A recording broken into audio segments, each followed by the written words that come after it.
Everyone dreams of having an awesome, super expensive gaming setup, but what if you only had 160 bucks? Could you still make something work? Well, I decided to find out, and honestly, the results might surprise you. So I was scrolling through Amazon looking for the cheapest options I could find, and I came across this listing for a refurbished HP Pro desktop. It even looks like it comes with a free keyboard and mouse, plus RGB lighting on the front of the PC. So I thought, why not give it a try? Next, for the monitor, I already had a Sansui 180Hz monitor from my last edit video. If you guys haven't checked out that video, it's a must watch. Click the link on the top right corner. Then I needed the cheapest speaker, so I got some for just 9 bucks. After all of that, I went ahead and ordered everything.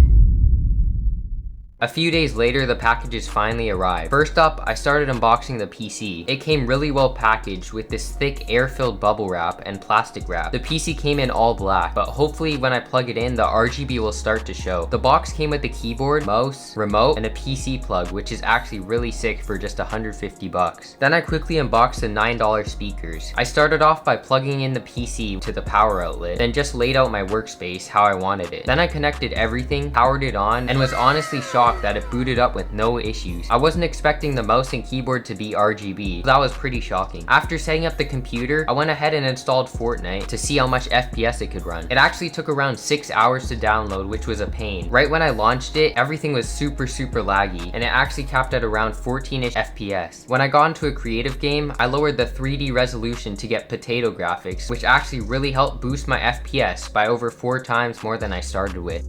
Next, I hopped into an actual game to test out the FPS. In the lobby, I was averaging around 40 FPS, and on the battle bus, I even peaked at over 100 FPS while looking up at the sky. Once I landed, I went back to the 40 FPS average, which is actually pretty good for a super cheap PC. Let's see if I could get a quick kill.